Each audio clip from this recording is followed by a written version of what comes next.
Welcome back. It is always my distinct privilege to welcome you and thank you for joining us for another edition of Tuesday's Thought.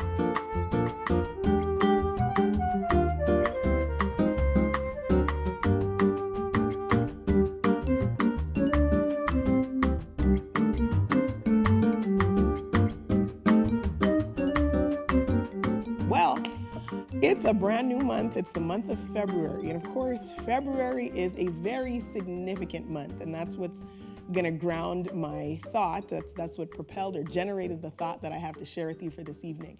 Now, you're probably wondering, actually, you're not wondering, you're probably concluding that February is significant because, of course, it's Black History Month.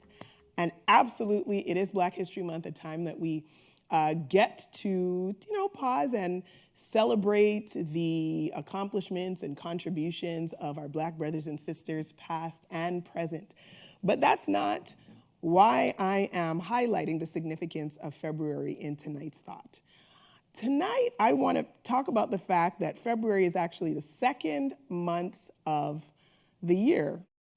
No big revelation there, but why is it significant, you may ask? Well, as I was thinking about it, I thought about how February launches the period of time after we've now had 31 days, one full month of assessing our progress in the goals that we made starting January 1st. So what do I mean by that? Well, for a lot of us, it's now February, and despite the grand plans that we made and the promises and the goals that we set and all the things that we said we're going to change and the habits that we were going to break and things that we were going to do differently, I dare say that some of us are no further ahead now than we were on January 1st.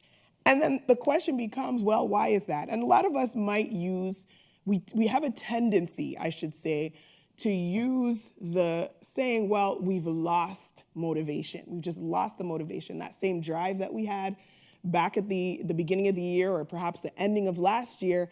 We've just lost motivation. But I thought about, and of course tonight's theme is Motiv-Action. I'm going to talk about that. I'm going to flesh that out a little bit more later on. But the point is, I come to realize that it's not so much that we've lost our motivation, but rather the issue is our motive is off. So when you think about that word motivation, at the root of it or derived from it is the word motive. Okay, and a motive is that thing that drives you. It's that thing that propels you to action. And so for a lot of us, as I say, it's not that the motivation is necessarily lost. It's that the motive is wrong. Or maybe the motive is not necessarily wrong, but it might not be strong. So the reason why you set out to do what it is you said you were going to do is not lining up. There's no emphasis behind it. There's no power behind it. It's probably just not strong enough, as I said. So for example, you might have set out to do something because your friends are doing it. Oh, I'm going to sign up for the gym. I'm going to go with my friend. We're going to do this as a team.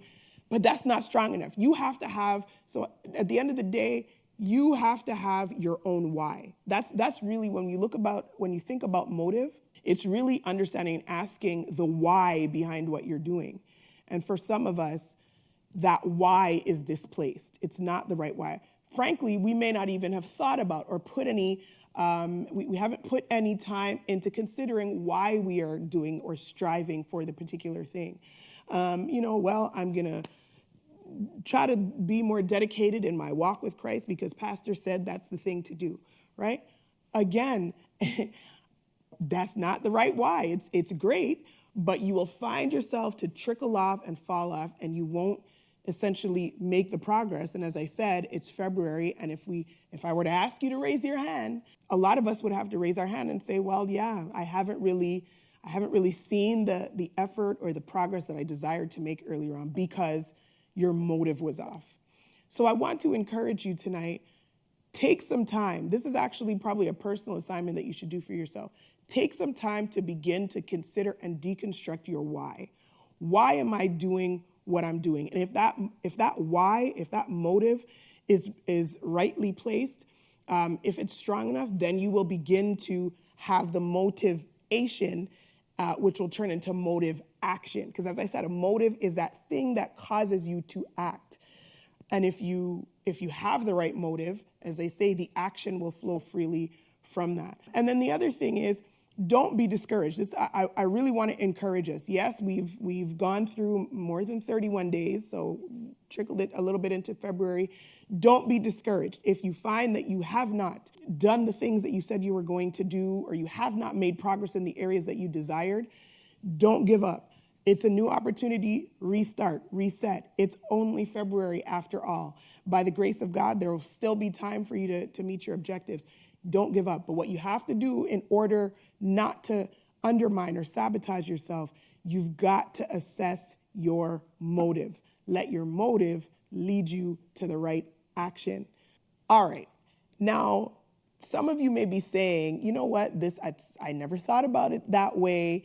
And quite frankly, if I'm honest, I really don't know what my why is, or I'm really not confident, or I'm not certain that I have a strong enough why, or that my motive is actually properly aligned. Well, that's all right. If you've truly searched yourself and you've dug deep, and it may not be as apparent to you, there's always a solution. An old songwriter said, have a little talk with Jesus. Tell him all about your troubles. It's the same principle. If you're not sure, talk to the Lord about it. Ask the Lord to reveal. Ask him to show you. Ask him to give you guidance and direction to ensure that your motives are properly aligned and are weighed. The scripture actually says, it speaks to this in, of course, there's a word for every situation, but it speaks to this in Proverbs chapter 16 and verse 2. Proverbs 16 and verse 2 said, all a person's ways seem pure to them, but motives are weighed by the Lord. And so talk to the Lord about it. He knows.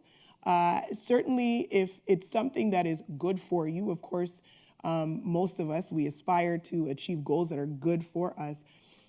There's no good thing that he will withhold from them who walk uprightly. And certainly, he will not withhold from you that which is going to allow you to be successful, which is to ensure that you are motivated by the right motive.